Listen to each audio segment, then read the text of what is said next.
آپ سے یہی بات کرنا چاہیں گے، آپ کیا سمجھتے ہیں کہ ایک بڑا امپورٹنٹ پارٹ جو امریکہ کی جانب سے ہمیشہ کہا جاتا رہا کہ ایران کی جانب سے معذرت کے ساتھ کہا جاتا رہا کہ امریکہ جو ہے وہ پہلے ہمارا ٹرسٹ گین کرے گا پھر ہی معاملات آگے بڑھیں گے، تو اس مرتبہ ایسا کیا امریکہ کی جانب سے پیش کیا جائے گا کہ ایران کو ٹرسٹ ہوگا تو ہی وہ مذاکرات کو آگے بڑھائے گا؟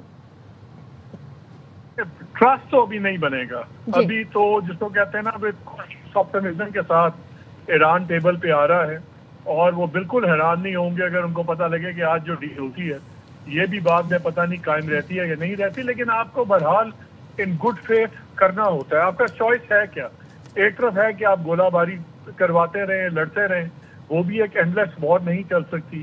تو اگر ایک سائڈ آتی ہے اور چیزیں کرتی ہے، اور اس وقت ایک کمانڈنگ پوزیشن ایران کے پاس ایک ایڈوانٹیج تو ہے نا کہ امریکہ کو انہوں نے یہ سمجھا دیا کہ with all your fire power اور اسرائیل کی تمام فائر پاور کے باوجود وہ گھٹنے نہیں لگوا سکے زمین پہ۔ انہوں نے تباہی کر دی، ہزاروں لوگ شہید کر دیے، اکانومی بھی تباہ کر دی، لیکن اسپرٹ نہیں توڑ سکے۔ اسپرٹ اصل چیز ہے۔ دیکھیے جب یہ پرسوں انہوں نے سیز فائر ایکسٹینڈ کیا 21 تاریخ کو، تو ان کا اوپن پہلا جملہ تھا کہ جی وہاں پہ قیادت میں کا فقدان ہے، بڑے ڈفرینسز ہیں، اس لیے ہم ان کو ٹائم دے رہے ہیں۔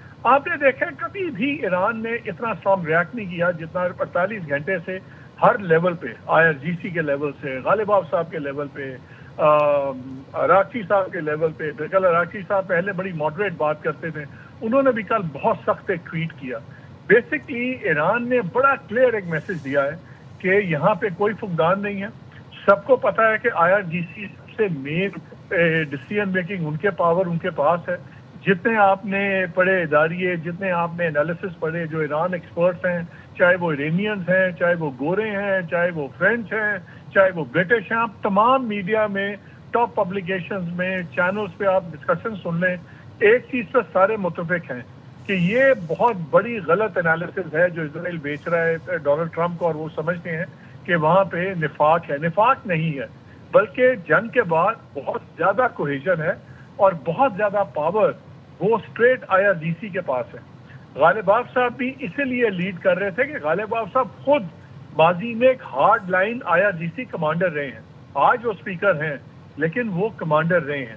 وہ ذاتی طور پہ ان کا تعلق بنا ہوا ہے مجتبیٰ صاحب کے ساتھ، خامنائی کے ساتھ، اس زمانے سے جب مجتبیٰ خامنائی 17 سال کے تھے اور انہوں نے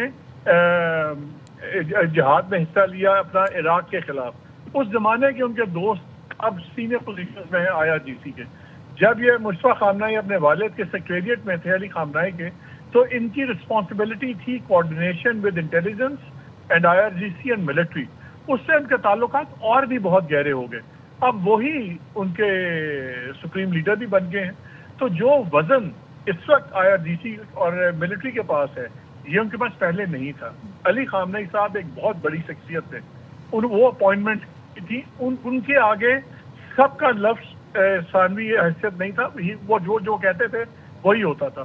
مجتبیٰ خامنئی ایک سارٹ آف کنسنسس ڈیسیژن لے کے چل رہے ہیں جس میں سب سے آگے لیڈرشپ رول اس وقت IRGC کا ہے، اور یہ سب نے ٹرمپ کو اب سمجھایا ہے۔ دنیا کے جتنے ایکسپرٹس ہیں، پتہ نہیں ان کی سنتے ہیں نہیں سنتے، لیکن کنسنسس ہے کہ وہاں پہ انفیکٹ اگر پہلے کبھی ڈفرینس آف اوپینین ہوتا ہوگا، اب جنگ کے بعد تو بالکل نہیں ہے۔